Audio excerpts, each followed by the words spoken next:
السلام علیکم ورحمۃ اللہ۔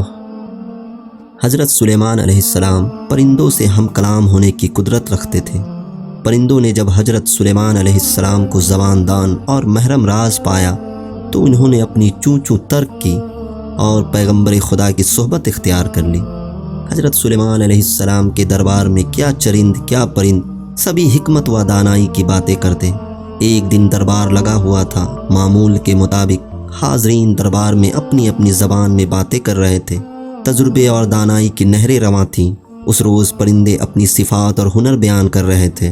آخر میں ہد ہد کی باری آئی تو اس نے کہا، اے علم و حکمت کے بادشاہ، مجھ میں ایک خوبی ہے، عرض کرنے کی جسارت کرتا ہوں۔ داناؤں نے کہا، مختصر کلام ہی فائدہ مند ہوتا ہے۔ میں اڑتے ہوئے بلندی سے زیر زمین پانی کا اندازہ لگا لیتا ہوں کہ کتنی گہرائی میں ہے، پانی کی خاصیت کیا ہے، زمین سے نکل رہا ہے یا پتھر سے رس رہا ہے۔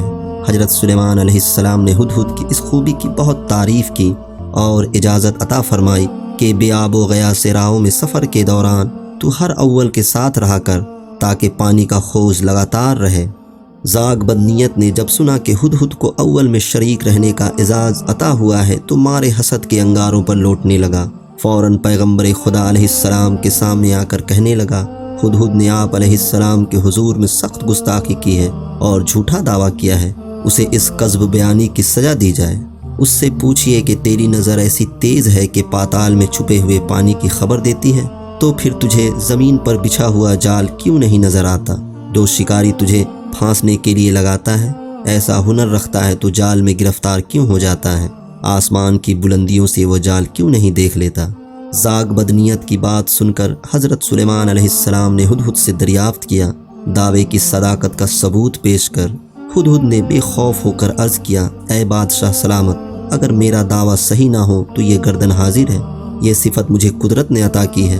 جب قدرت ہی یہ صفت سلب کر لے، جب فرمان قضا و قدر جاری ہو اور میرا آخر آ جائے تو نگاہ کی خوبی کیا کرے؟